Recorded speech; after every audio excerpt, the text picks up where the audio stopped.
bienvenue à Dites-moi tout. Nous recevons encore une fois le prophète Joël Francis Tatou, qui est le pasteur responsable de l'église Porte des Cieux. Nous avons eu la première émission, la première partie, où il a parlé justement du côté industriel, donc la 4e révolution industrielle. Aujourd'hui, il est venu pour nous parler justement des 4 révolutions spirituelles. Il est là, il a accepté notre invitation. Bienvenue, prophète. Merci beaucoup, tonton Jaco. C'est un grand plaisir d'être ici avec vous. Merci. Alors, j'aimerais qu'on puisse faire un petit récap. D'accord. La fois passée, vous avez parlé, vous avez fait un parallélisme entre les 4 révolutions spirituelles et les 4 révolutions industrielles. Vous avez même parlé de la nanotechnologie. Oui. On ne va pas encore rappeler cela, mais faites-nous un petit récap juste par rapport à ceux qui n'ont peut-être pas très bien compris, en résumé. D'accord. Il était question de pouvoir faire un parallèle entre la 4e révolution industrielle et spirituelle. Et s'il y a une 4e, c'est qu'il y a une première, une 2e et une 3e. Et tous les économistes, les anthropologues, les sociologues, les politologues savent que nous sommes à la veille maintenant de la 4e révolution industrielle. La première est celle du XVIIIe siècle, du charbon, de la machine à vapeur, de l'industrie métallurgique, de l'acier et des chemins de fer.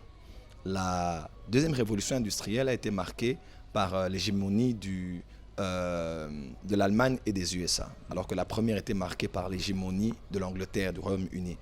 La 2e a été marquée par l'électricité, l'industrie de l'automobile avec l'Allemagne, les États-Unis. La 3e révolution industrielle a été marquée par la venue de l'Internet, email, e-commerce, tout ce qui a touché le numérique est venu avec la 3e révolution industrielle. Et vous allez voir, à chaque révolution industrielle, le monde a fait un bond sur le plan de la productivité, de la distribution et de la consommation. L'emploi a changé à chaque niveau de révolution industrielle. Et cela a touché le mode de vie de chacun. En fin du XVIIIe siècle, on n'avait pas de téléphone, on n'avait pas de lumière incandescence, on n'avait pas de voiture. Mais aujourd'hui, on commence déjà à penser aux voitures électriques, aux voitures qui vont voler dans l'espace. On commence à penser, aujourd'hui, on n'aurait jamais cru qu'à l'époque, au début des années 1900, on aurait pu avoir un téléphone cellulaire, parler sur vidéo, les hologrammes. Et aujourd'hui, tout a avancé rapidement. Et nous voulons dire aux gens que maintenant, nous sommes à l'aube et à la veille de la 4e révolution industrielle. Et c'est la révolution industrielle qui va marquer le début de ce qu'on appelle la manipulation de l'ADN, des gènes, la mort de la mort. C'est un projet d'ailleurs de Google de pouvoir tuer la mort, de pouvoir repousser les limites de la longévité. On peut aller maintenant à 300, 400 ans par la nanotechnologie, par la manipulation de notre ADN. C'est la 4e révolution de la robotisation, c'est la 4e révolution de l'automatisation de tout ce que nous aurons tout autour de nous, la numérisation de tout ce que nous avons. Et c'est là où nous allons maintenant. Et je crois, tonton Jaco, que nous sommes effectivement à l'époque de l'accomplissement de la prophétie de Jésus. Jésus disait dans Matthieu, il disait, cela arrivera comme au temps de Noé. Il dit les hommes mariés, les hommes se mariaient, ils mangeaient, tout ça, jusqu'à ce que le déluge est venu. En d'autres termes, beaucoup de chrétiens pensent que la fin des temps ne sera marquée que par manger, boire, se marier, c'est ce que nous voyons tous les week-ends. Jésus voulait dire plus que ça. Parce que maintenant, quand on va en profondeur, on se pose la question, qu'est-ce qui s'était passé à l'époque de Noé? Effectivement, c'est Genèse 6, verset 1. On a des fils de Dieu descendus selon le judaïsme au mont Hermon. Ils étaient à 200 et ils sont descendus. Et ils ont connu, le verbe en hébreu parle de, ils ont violé, ils ont connu par force les filles des hommes. Et ils ont eu avec eux une nouvelle race, une nouvelle espèce d'êtres humains qu'on appelle les Néphilim, Néphal, descendre, tomber, chuter, décadence, déchéance. Ils ont eu une nouvelle race qu'on a appelée les héros d'autrefois. C'est ce qu'on connaît, les Hercules, tous ces êtres-là qui sont mi-dieux. Ils ont existé réellement. Voilà, mi-dieu. C'est même la Bible qui en parle. Elle dit que ce sont les héros, les hommes de renom d'autrefois. Ils sont même mythologie. Voilà, de la mythologie. Oui. Pourtant, dans la mythologie juive et même dans la Bible, ces choses-là ont existé. Vous allez même voir Goliath de Gath était aussi un Néphilim. Il n'était pas un être humain 100%. C'était un homme dont l'ADN n'était pas 100%, il n'était pas à l'image de Dieu. Des fois, on se pose la question pourquoi Dieu a pu tuer toute l'humanité. C'est ça. Pourquoi Dieu, dans le temps de Josué, exigeait qu'on tue des villages, des villes, toute une nation. Pourquoi il devait en arriver là? Dieu n'était pas génocidaire. C'est simplement parce que à Cana, il y avait cette nouvelle espèce d'êtres humains qui était génétiquement modifiés. Les fils d'Anak, ils étaient aussi voilà, comme ça, des géants? exactement. Okay. Donc c'était des êtres humains génétiquement modifiés. Et l'histoire même du judaïsme raconte qu'ils ont connu des animaux, c'est ce qu'on a les mythes des capricornes, tout ça c'est des êtres humains, moitié homme, moitié animal. Il y a eu au fait mixage de l'ADN, mixage de tout, au niveau des arbres, des fleurs, des animaux. On a mixé les animaux, mixé les êtres humains, mixé deux espèces et la terre était corrompue. C'est là maintenant qu'on dit que Noé a trouvé grâce aux yeux de Dieu et on dit que parce qu'il était parfait. Quand vous lisez parfait ou intègre en hébreu, le mot qui est utilisé là ne dit pas valeur, caractère, mode de vie, mais ça veut dire il était parfait génétiquement. Okay. Biologiquement parlant, il était pur. Et si par exemple on peut croire en la théorie qui peut nous dire que Noé et sa famille étaient les seuls sur la terre qui n'étaient pas génétiquement modifiés. Ainsi Dieu a éradiqué toute la surface de la terre et cela parce que le diable savait que c'est de la postérité de la femme qu'allait venir le Messie. Alors, il faisait tout qui est dépravation sexuelle, que les géants aient des enfants partout pour que la race pure ne puisse que la race pure disparaisse. Et qu'il n'y ait pas la venue du Messie. Exactement, exactement. Voilà pourquoi la sémence du serpent, c'est pas les païens, non, la sémence du serpent, c'est surtout ceux-là qui sont génétiquement modifiés.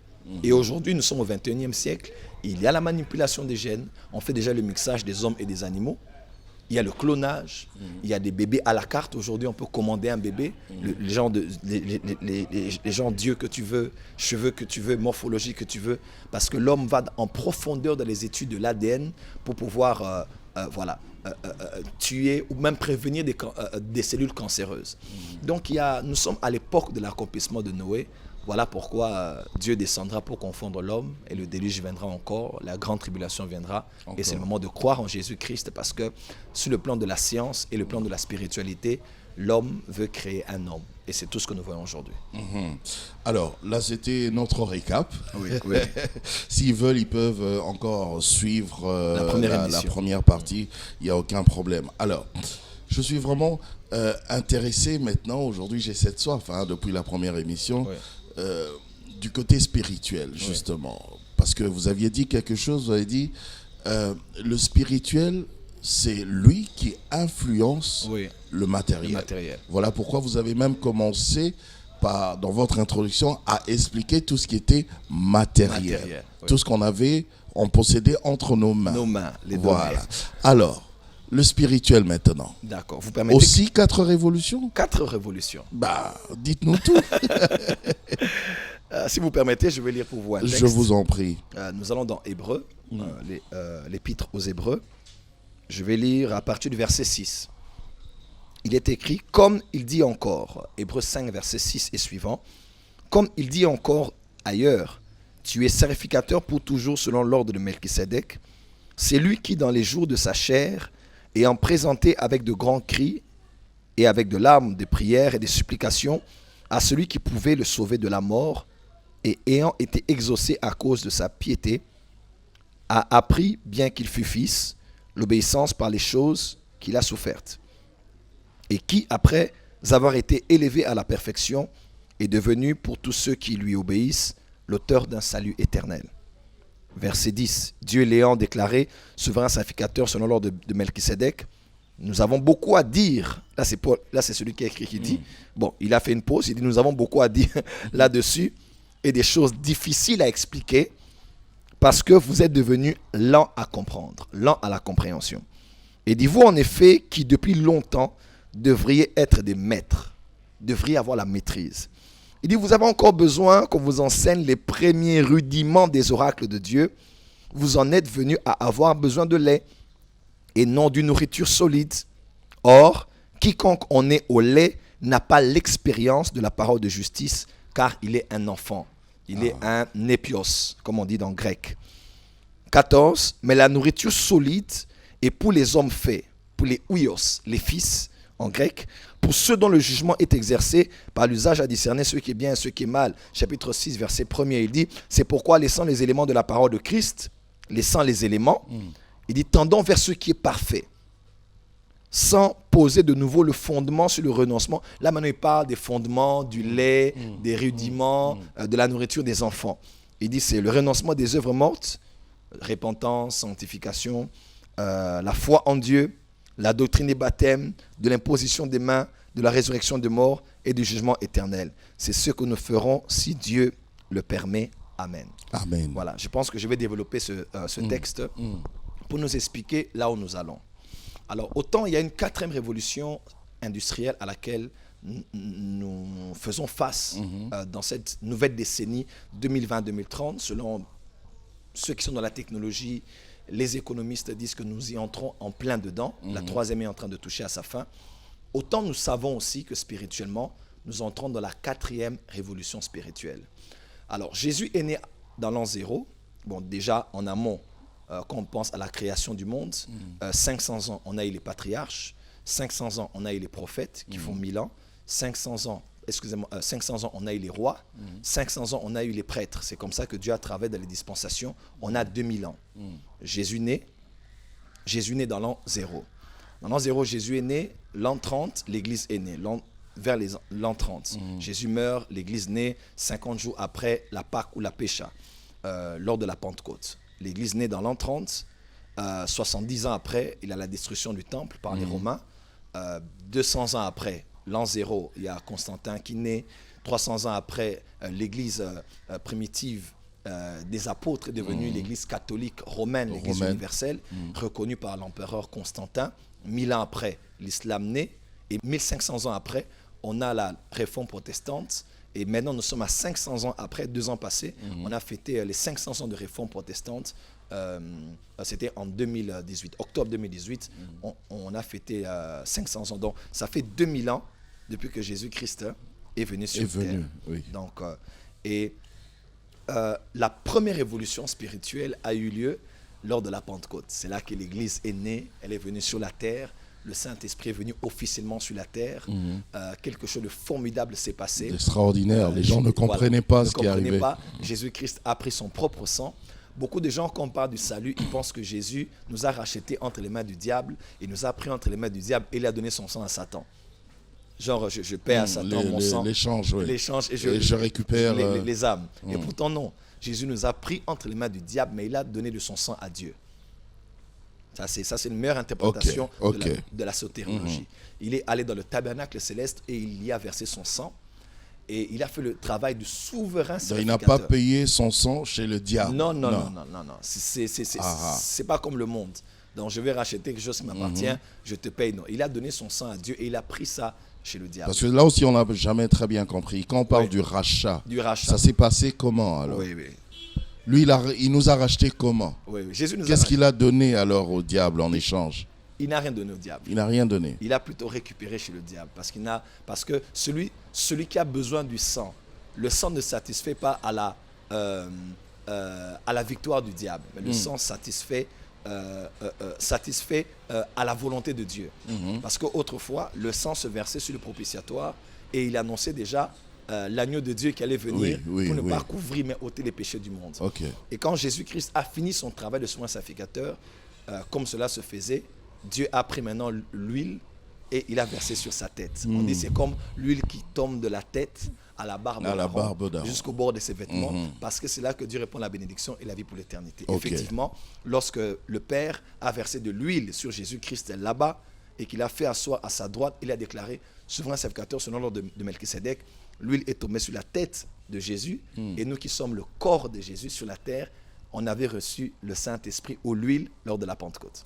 C'est ça l'explication, oui. Voilà, donc la Pentecôte, au fait, c'était l'Esprit de Dieu, l'huile qui coulait de la tête de l'Église, Jésus, et qui venait maintenant sur le corps. C'est là maintenant qu'on a eu la naissance de l'Église. C'était la première révolution. La première révolution spirituelle. Elle a bouleversé le monde, Jérusalem, les nations environnantes. Et après, Antioche, acte 11, acte 13, on voit l'évangile qui va maintenant, acte 10 surtout, avec Corneille, qui va maintenant chez les païens, et puis répandu dans le monde entier jusqu'à ce jour. Mais après 1500 ans, l'Église a commencé à sombrer à cause de la religion. La foi aux œuvres plutôt qu'à la grâce de Dieu, le salut par les indulgences et par beaucoup de choses. Des hommes se sont levés 1500 ans après et ils ont commencé la deuxième révolution spirituelle qu'on appelle la réforme protestante. Okay. On a les Zwingli, les Jean Hus, les Martin Luther, les Wesley. Ils ont fait avancer l'Église à un autre niveau. Ils ont restauré des doctrines de la parole de Dieu qui sombraient dans les ténèbres à cause de la contextualisation, de la papauté, de la tradition, de la religion, de toutes ces choses. Ils ont dit non, on ne veut pas de ces choses parce que la Bible ne dit pas ainsi. Donc ils étaient contre Constantin. Voilà, ils étaient totalement contre parce qu'avec Constantin, on a commencé à pratiquer le pédobaptême, le baptême des enfants. On a commencé à pratiquer le baptême de l'aspersion plutôt que de l'immersion parce qu'on devait honorer la famille royale. On ne pouvait pas, ce n'était pas bien séant de les mettre dans l'eau. Il fallait juste mettre des gouttes d'eau. On a commencé à le faire pour des enfants. C'est là que les baptistes sont venus. Ils ont restauré la dimension du baptême après même ce que les luthériens avaient fait et ainsi de suite. Et au début des années 1900, on a eu maintenant la troisième révolution spirituelle dont nous jouissons aujourd'hui des bienfaits. Le grand réveil qui a eu lieu, beaucoup de gens le savent, c'est le réveil de Azusa Street, sur une avenue 312 Azusa Street. Des hommes et des femmes se sont retrouvés, ils avaient faim de Dieu, faim de la présence de Dieu à Los Angeles. Ils ont dit, Seigneur, déchire les cieux, la gloire de Dieu est tombée. Ils ont commencé à prier comme ça et pendant 3 ans et demi, le réveil était fort aux États-Unis. Les Smith Wigglesworth passaient par là, les William Marion Branham passaient par là avec un homme borgne qui s'appelait William Seymour. C'était un black, un homme de couleur. Il a amené un grand réveil. C'est même là qu'il y a eu le mouvement des pentecôtistes qu'on appelle les assemblées de Dieu. Aujourd'hui, on a la Borne et beaucoup d'autres assemblées de Dieu, Philadelphie, ici ou ailleurs, mais qui font partie des God Assembly. C'est né à partir des années 1900, 1903, 1906, c'est là que ce mouvement est arrivé. Il a amené les réveils qu'on a connus de Healing Movement avec les Catherine Kuhlman, les Benny Hinn, les Paroles de foi, avec les Kenneth Hagin et tout ce que nous connaissons aujourd'hui. L'Église du Congo a fêté les 50 ans. Oui. Les 50 ans, de son réveil, depuis la venue de Tel Osborne. Tel Osborne était coaché par un homme qui s'appelait Francis, et cet homme était comme l'un des encadreurs aussi du prophète William Marion Branham.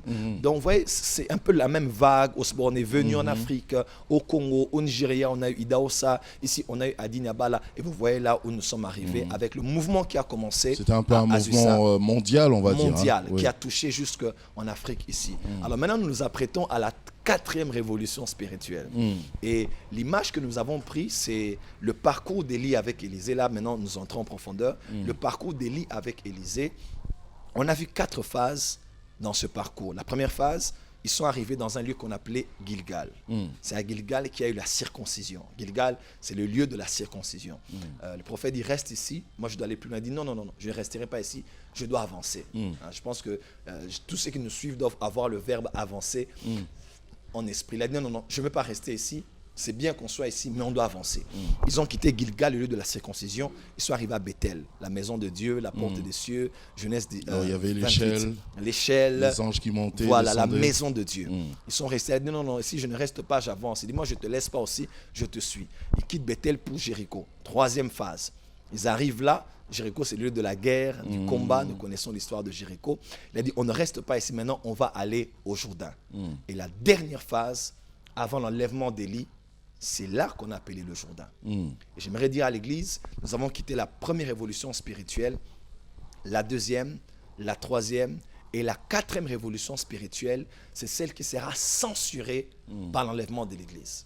Autant cela a été le cas pour Élie, autant cela est le cas aussi pour l'Église.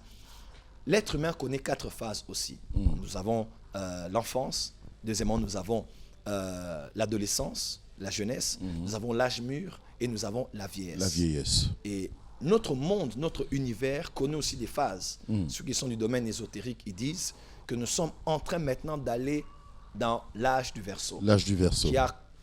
L'âge du poisson a commencé à connaître, selon eux, a commencé à connaître son déclin depuis 2012. Parce qu'on risque de dire que c'est le prophète qui l'a dit, voilà, un magicien. Oui, non, parce que c'est très important. Quand vous êtes prophète, quand vous êtes père, quand vous êtes leader, vous devez avoir une vue globale de ce qui se passe. Parce que je crois que ceux qui nous suivent ne sont pas tous des chrétiens Et ils doivent savoir que nous savons ce qu'ils savent, mais la vie se trouve en Jésus-Christ. Depuis 2012, c'était le pic de la chute de l'ère du poisson pour maintenant entrer dans l'ère du Verseau, qui sera pleinement dans son paroxysme vers 2100. Voilà, 2100. Nous allons entrer en plein dans l'ère du Verseau. Et ça ne demande même pas d'être ésotérique. C'est juste une question de connaître les constellations, de connaître l'astronomie. C'est des choses tout à fait naturelles. Le signe du zodiaque. Voilà, mais c'est biblique aussi. Alors, mais nous croyons que nous entrons dans la phase maintenant de la manifestation des fils de Dieu. La 4e révolution spirituelle, c'est celle qui nous fait quitter Gilgal pour Bethel, Bethel pour Jéricho, et Jéricho pour le Jourdain. Pour le Jourdain. Alors, on doit maintenant expliquer quelque chose. Gilgal, c'est le lieu de la circoncision. C'est le lieu de la nouvelle naissance, de la sanctification, d'une marque extérieure qui montre ton appartenance à une population. Ton alliance. Voilà, la circoncision était extérieure. Même David, quand il regardait Goliath, je parie qu'il avait ouvert un peu son pantalon. Il a vérifié, il dit, moi je suis circoncis. Il dit, toi, un circoncis là. Parce que moi j'ai la marque des fils d'Abraham. Ok. Et c'est le lieu où on manifeste extérieurement son appartenance à une population ou à un Dieu. Et c'est le lieu de la sanctification, des bonnes œuvres, des choses que nous faisons qui montrent que nous avons abandonné le monde, nous sommes nés de nouveau et nous appartenons à Jésus. Juste une parenthèse. Oui.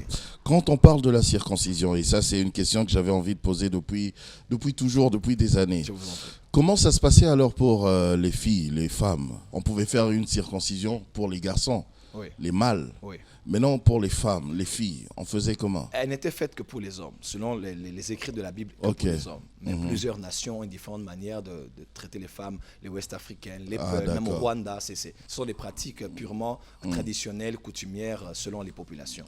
Mais selon ce que la Bible nous dit, c'était le mâle qui devait être circoncis le 8e jour. Et on a l'exemple du Seigneur Jésus-Christ. Donc par le mâle, l'alliance pouvait entrer dans toute la maison, toute la famille. Exactement, parce que c'est lui qui était circoncis. D'accord. Et là, on est à Gilgal. D'accord. C'est là où l'Église est dans la phase de prêcher la nouvelle naissance, le renoncement aux œuvres mortes, la sanctification et ainsi de suite. Les bonnes œuvres extérieures qui marquent notre appartenance à Christ. C'est bien, mais ce n'est pas encore la perfection. Ok. Comme ça que l'apôtre Paul dit dans Romains 12, il dit, afin que vous puissiez discerner quelle est la volonté de Dieu, ce qui est bon, agréable et parfait. Et parfait. Des fois, nous sommes dans ce qui est bon et nous croyons que c'est parfait. Non. Des fois, le bon peut être ennemi du parfait. On dit ce qui est bon, agréable et ce qui est parfait. Donc, il y a un processus. Voilà. Donc, bon, agréable et puis parfait. Donc, la volonté de Dieu n'est pas seulement que vous puissiez être né de nouveau, marcher dans la pureté, dans la sainteté. C'est bien, mais c'est bon. C'est bien bon. C'est bien bon.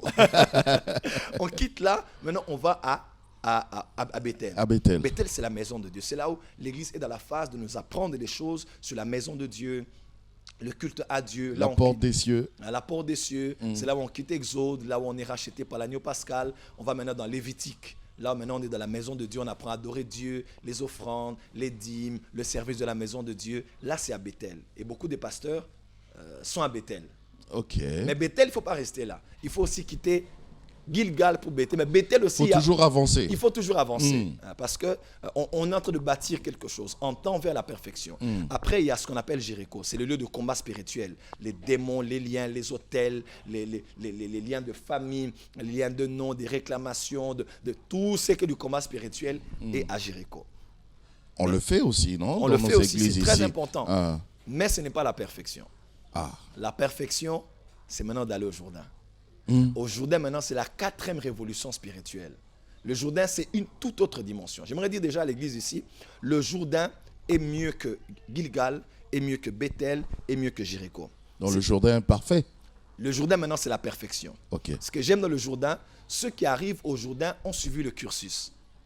On n'a pas dit que ceux qui sont au Jourdain méprisent Bethel, méprisent Gilgal, méprisent Jéricho. Non, mais ils ont déjà grandi. Parce qu'il faut grandir. On a été enfant, il faut devenir, avoir l'âge mûr, l'âge mature. Et c'est là où l'Église doit arriver. Nous devons quitter la phase de la sainteté. Même, on a même vu ça ici, le renoncement aux œuvres mortes. C'est le lait, c'est le rudiment. C'est le basique. Le basique, c'est la fondation. Mais ce n'est pas le toit. Ce ne sont pas les murs, ce ne sont pas les meubles. Voilà. Donc, ça c'est fondamental. On continuera même à parler de ça dans le Jourdain. Même dans le Jourdain. Mais à une autre dimension. Parce qu'au Jourdain, le Jourdain, c'est la dimension de l'ascension. Le Jourdain, c'est la dimension du ciel ouvert. C'est la dimension des chars. C'est la dimension du transfert des manteaux. C'est la dimension de l'ascension de la spiritualité, où on peut voir quelqu'un monter, on peut voir des anges venir. C'est le lieu des mystères des choses spirituelles. Mes frères et sœurs... Mais on le vivait déjà à Bethel, non? Oui, à Bethel, c'est bien, on peut te dire, crains Dieu. Mais quand tu avances, surtout dans une époque comme celle-ci, où la technologie satanique est arrivée à un autre niveau, on peut vaincre une immoralité par un nouveau principe. Par exemple, je peux fuir l'impudicité, parce que c'est l'impudicité. Je ne sors pas de ma maison, je ne vais pas à l'hôtel, je t'aime mon téléphone, je fuis l'impudicité. Maintenant, quand c'est l'esprit de l'impudicité, l'esprit d'impudicité, c'est autre chose. On ne combat pas l'impudicité, on ne combat pas l'esprit d'impudicité avec l'obéissance, en fouillant. Mais là, il faut maintenant entrer dans Ésaïe 6. Là, on dit le sept esprits de Dieu, l'esprit de crainte de l'Éternel. Il y a une dimension, c'est à Bethel qu'on parle de la crainte de l'Éternel. Okay. Je vois que quelqu'un me comprend maintenant. Je vois, voilà. je vois. Dans Bethel, on parle de la crainte de Dieu. Banganzambe, craignez Dieu, craignez Dieu, craignez Dieu. Mais il y a des tentations qui viennent. Ce sont des esprits qui viennent de la mer, qui viennent des eaux, qui sont envoyés dans des savanes pour briser votre foyer, pour faire tomber votre ministère. Là, ce n'est pas question de 15 principes pour fuir l'impudicité. Non. Parce que là, ce sont des principes même qu'on peut utiliser sur Internet.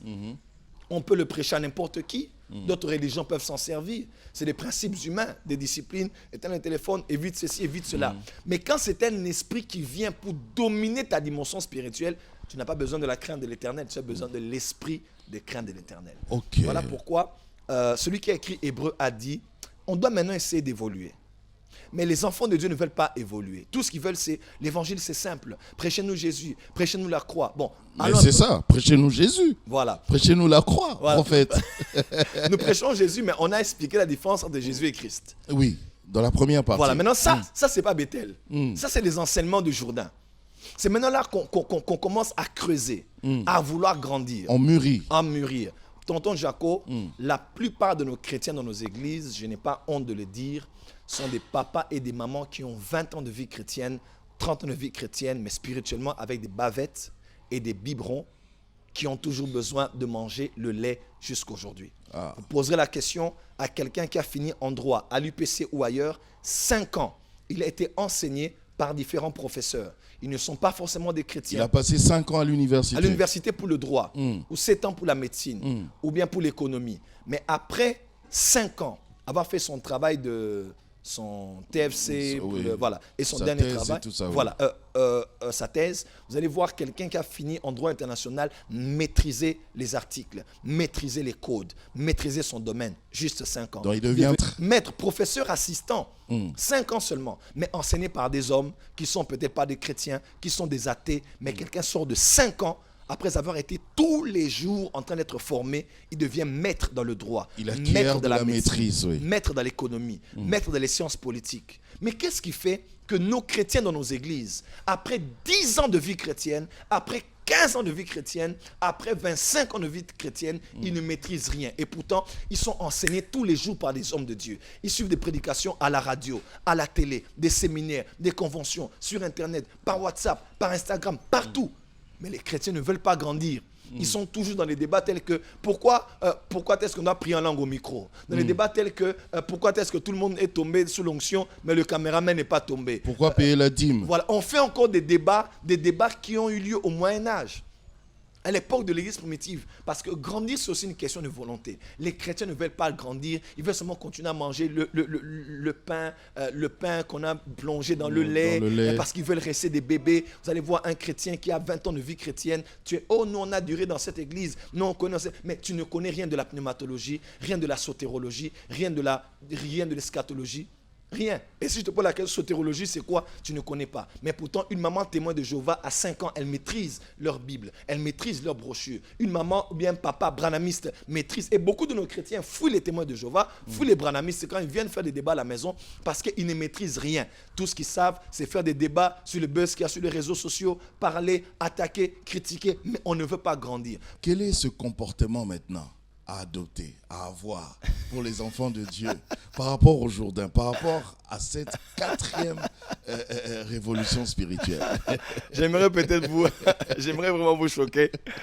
Au fait, je crois maintenant que les hommes de Dieu, les prédicateurs, doivent risquer d'arrêter avec le lait et de donner la nourriture solide. La prochaine décennie, la nouvelle décennie est la décennie de la spiritualité. C'est la décennie, regardez Netflix, 3 sur 4 des films aujourd'hui touchent la technologie, les sciences et la magie et l'occultisme.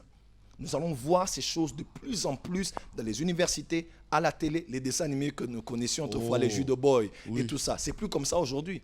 Même nos petits-enfants regardent des dessins animés avec des monstres, avec des astres qui parlent aux enfants. Donc, avec des magiciens, des sorciers. Notre monde est saturé par la magie, saturé par la sorcellerie. Et il est irresponsable pour que l'Église ait des prédicateurs qui les font rester à Gilgal ou à Bethel. Là où nous allons maintenant, c'est l'ère de l'ascension de la spiritualité. Et il faut que les enfants de Dieu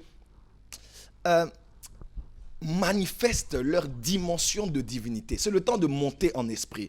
C'est le temps de manifester notre nature divine.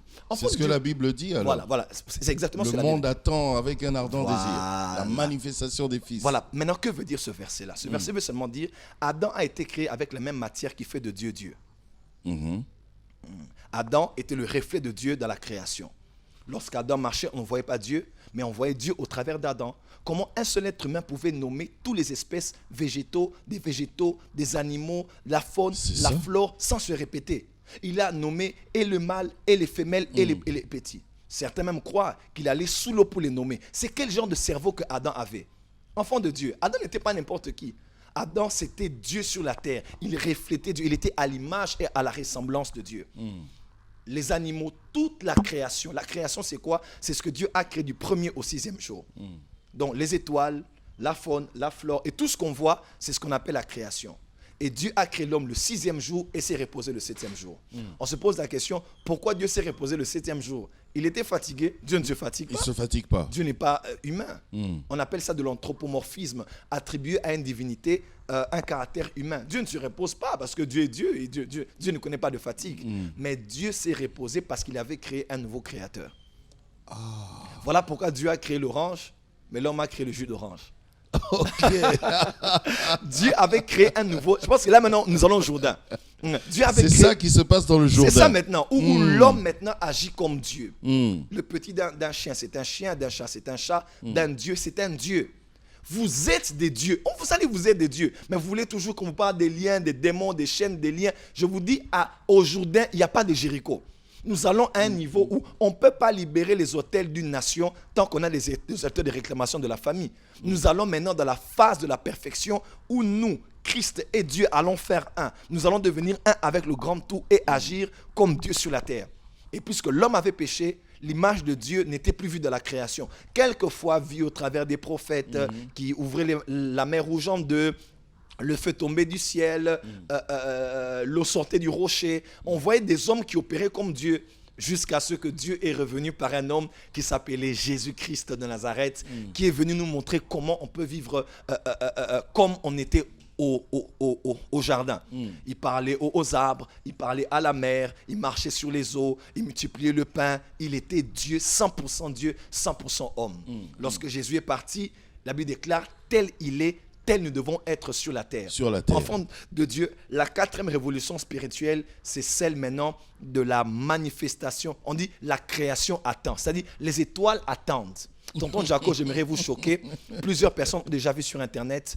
Nous étions dans un culte comme ça. Il n'y avait pas d'air. J'ai déclaré le vent est entré dans l'église. J'avais vu cette image. J'étais au Burundi, on a parlé à l'avion Kenya Airways qui était déjà au niveau de Kigali. J'ai dit je ne pars pas, l'avion revient pour moi. Et l'avion est revenu. Quelqu'un m'a dit mais qui es-tu? On peut faire des choses comme ça. On a déjà parlé à une femme, pas une fois, plusieurs fois. La femme qui a un enfant mâle dans son ventre, un garçon. L'échographie atteste 3 fois que c'est un mâle. Mais la femme veut une fille. Et on déclare, le sexe de l'enfant est changé. Le nombre de résurrections des morts qu'on a connues. Parce que nous sommes à l'époque maintenant où nous devons opérer comme Dieu. Vous savez, à l'époque des Romains, il y avait plusieurs dieux, mais principalement, il y avait 12 dieux qui contrôlaient les cieux, la terre, sous la terre. Sous la terre, il y avait Hadès, il y avait Zeus, il y avait Poséidon, il y avait toutes ces divinités qui contrôlaient Mars. Alors, quand Jésus arrive, il arrive en Israël, sous l'hégémonie romaine, il veut montrer à ces gens qu'il est, lui, le Dieu des dieux, au-dessus de tous les dieux, de toutes ces divinités. Alors, Jésus ne choisit pas 15 hommes. Il ne choisit pas 20 hommes. Il choisit 12 hommes afin de défier les 12 dieux qui étaient adorés à l'époque. Et il les a conféré le pouvoir. Oh my God. Il les a conféré le pouvoir d'agir comme Dieu, d'agir comme des dieux sur la terre. Et c'est là où nous allons. Voilà pourquoi nous devons monter de niveau dans nos messages, monter de niveau dans nos prédications, afin de dire aux enfants de Dieu, les temps sont arrivés où tu pourras passer 40 jours sans péché. Moïse a passé 40 jours, il n'a pas commis aucun péché. Jésus a passé 33 ans sans commettre de péché. La perfection, c'est plus que la sanctification. La sanctification, c'est à Bethel et à Gilgal. Mais la perfection, c'est tu vis avec la conscience de Christ. La conscience du péché est partie. Tu as la conscience d'être un avec Jésus-Christ. Nous entrons dans l'époque maintenant du christocentrisme, où on parlera même plus de combat spirituel. Je vous dis, les temps viennent où le message du combat spirituel va commencer. Je prêche le combat spirituel. Mais là où nous allons, on ne parlera plus des liens. On ne parlera plus des liens de famille parce que Christ disait moi en Dieu, Dieu en moi, et nous venons à habiter en toi. Donc nous allons devenir un avec Dieu. C'est là où nous allons maintenant. Une formule homogène. Voilà. Le monde parle des X-Men, de ces êtres qui contrôlent le froid, le vent et consorts. Maintenant, nous allons... Les avatars. Voilà, c'est là où nous allons maintenant. Ou avec les dons spirituels, aujourd'hui, beaucoup de gens qui suivent nos services ou de plusieurs autres hommes de Dieu, comment je peux être au Congo? On pourra contrôler l'air, enfin, vous l'avez fait. Oui, mais comment je peux être ici et aller en Guinée-Conakry? Vous l'avez fait, oui. Et aller en Guinée-Conakry. On a des débats comme sortir de son corps. Ce débat-là était un débat de Bethel. Parce que les enfants de Dieu ne veulent pas grandir. Mais ça, c'est la magie, non? Les gens... C'est la magie, c'est la sorcellerie. Il y a plus que la magie en Dieu. Ceux qui viennent à la sortir du corps, prophète. Voilà, ça c'est... Ou alors vous voulez de manière subtile, petit à petit, nous faire avaler ça. Que comme on sera au Jourdain maintenant, il faut qu'on arrive même à sortir du corps. Ce n'est qu'une expression. À gérer le vent, à gérer le feu, l'air. C'est là où nous allons. Là où nous allons ressusciter 15 morts dans un cimetière. Là où en un culte, 15 millions d'âmes vont recevoir Jésus. Là où on va entrer dans des léproseries et tous les lépreux vont sortir de là.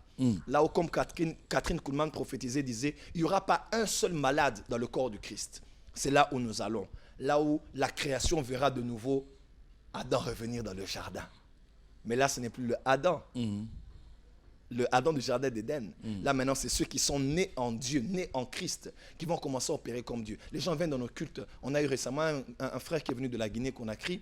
Il est venu, je n'avais aucun message pour lui. J'ai dit, on va prier et Dieu va nous aider à aller en Guinée-Conakry. Et on est allé en esprit en Guinée-Conakry. Les gens viennent, on part en Martinique, aux États-Unis, parce que par l'onction prophétique, par le Saint-Esprit, on a la capacité d'être sans limite aujourd'hui.